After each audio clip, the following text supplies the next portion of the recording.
Biblia y tradición apostólica.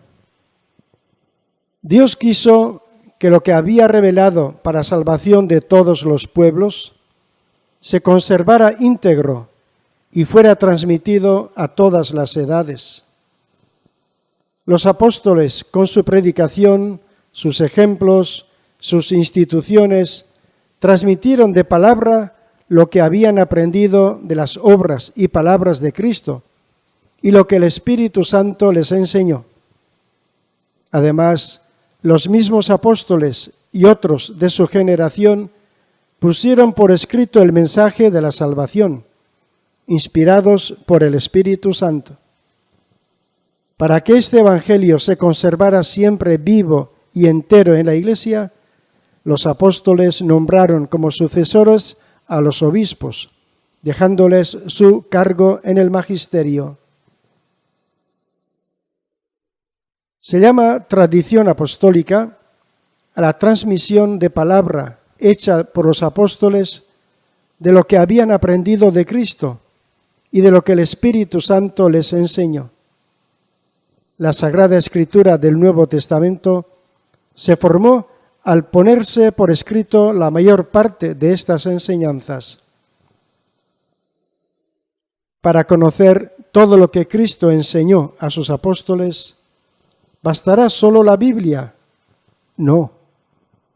Hay verdades o enseñanzas que no se escribieron en la Biblia, sino que los apóstoles las transmitieron solo de palabra. El mismo San Juan nos lo dice en su Evangelio. No todo está escrito en la Biblia. Por ejemplo, en ninguna parte de la Biblia se nos dice que los evangelios son palabra de Dios. La Iglesia lo sabe por la tradición apostólica y por eso nos pudo dar el canon de los libros sagrados. Cristo no escribió ningún libro de la Biblia y 7 de sus apóstoles tampoco. Solo enseñaron de palabra. Estas verdades, aunque no escritas en la Biblia, también son palabra de Dios, transmitida oralmente por los apóstoles. Después, los discípulos de los apóstoles, como San Clemente, San Bernabé, San Ignacio de Antioquía, San Policarpo, San Ireneo, Papías, San Justino, las escribieron en sus escritos y así han llegado hasta nosotros. Los apóstoles recomiendan insistentemente a sus discípulos conservar y transmitir las verdades recibidas por tradición oral. La tradición apostólica es anterior a los escritos del Nuevo Testamento que aparecen en la Biblia y tan importante como ella, pues, como hemos dicho, nos transmite las enseñanzas que Jesús dio a sus apóstoles. Estos comenzaron a comunicar el mensaje oralmente con su predicación y catequesis. Más tarde se comenzó a escribir este mensaje de salvación, dando origen al Nuevo Testamento.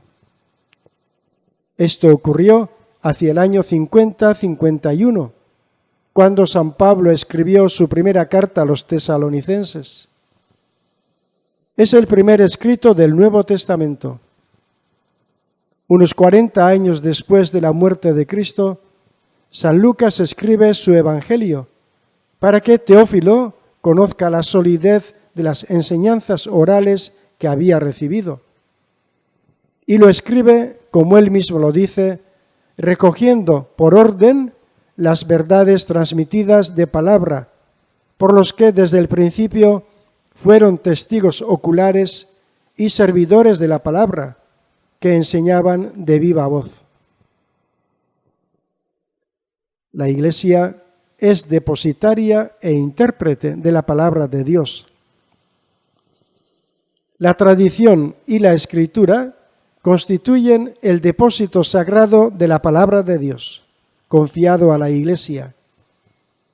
El oficio de interpretar auténticamente la palabra de Dios, oral o escrita, ha sido encomendado únicamente al magisterio de la Iglesia, el cual lo ejercita en nombre de Jesucristo.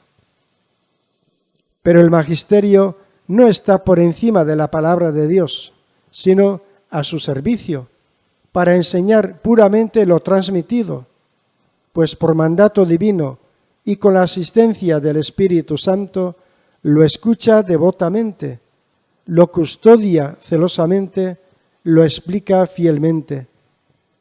De este depósito de la fe saca todo lo que propone como revelado por Dios para ser creído. Presentamos a continuación en esquema lo dicho en el texto anterior sobre las fuentes de la revelación y la triple función ejercida por el magisterio de la Iglesia. La revelación divina, el mensaje llega a la Iglesia por dos canales, por la tradición y por la Escritura.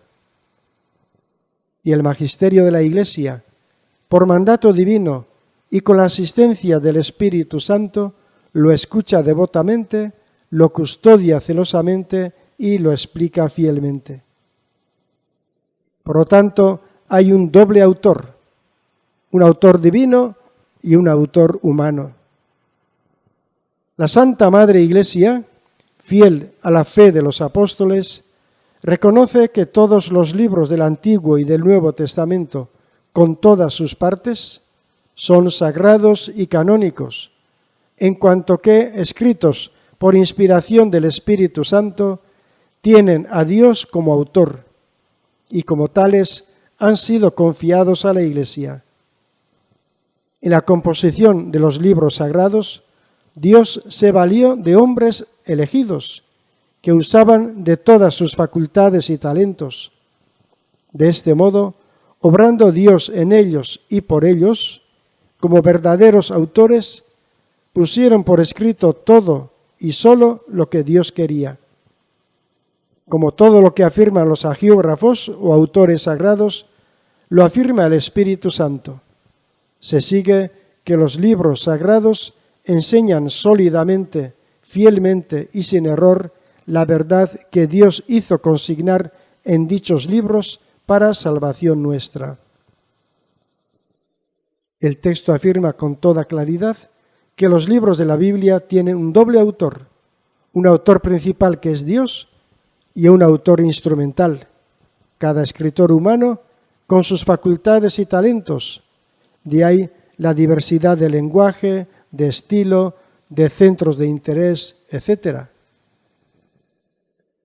En lo que verdaderamente afirma la Biblia, no puede haber error, porque Dios no puede equivocarse. Y el autor humano tampoco, ya que escribe bajo la inspiración del Espíritu Santo, poniendo por escrito todo y solo lo que Dios quiere. Normas de interpretación. La Dei Verbum, en el número 12, nos da dos excelentes normas para entender correctamente la Biblia. Por una parte, estudiar con atención lo que los autores querían decir y lo que Dios quería dar a conocer con dichas palabras. Lo importante no es lo que dice la Biblia, sino lo que Dios quiso decir con esas palabras.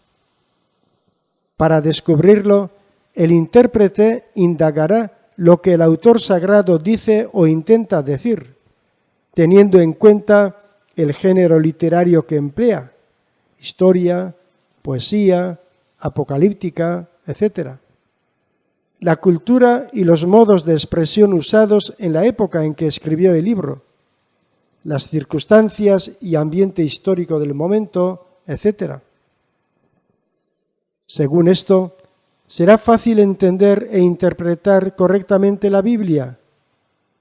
Sin duda que hay muchísimos pasajes cuyo sentido es claro y evidente y no necesitan ninguna explicación. Pero no debemos olvidar que la Biblia es un libro antiquísimo, de profundo sentido religioso, escrito por muchos autores de distinta época y cultura. y como cualquier libro de esas características, es difícil de entender sin una adecuada explicación. Con razón decía el etíope a Felipe: ¿cómo lo puedo entender el profeta Isaías si nadie me hace de guía? Por eso encomendó Cristo a la Iglesia la misión de enseñar a todas las gentes. San Pedro nos advierte rotundamente: tengan presente que ninguna profecía de la Escritura puede interpretarse por cuenta propia. Seríamos verdaderamente ilusos si creyéramos que dominamos la Biblia solo porque la llevamos debajo del brazo a todas partes y sabemos recitar de memoria algunos textos. Y segunda norma de interpretación: tener en cuenta el contenido y la unidad de toda la Escritura, la tradición viva de toda la Iglesia, la analogía de la fe. No hay que olvidar que el contenido es religioso, en orden a la salvación. No tiene sentido buscar en la Biblia respuestas a problemas científicos que los escritores bíblicos no conocían o no les interesaban al escribir. Hay que tener en cuenta también la unidad de toda la Biblia y no apoyarse solo en textos aislados, pues el autor sagrado no puede negar en un texto lo que afirma en los demás.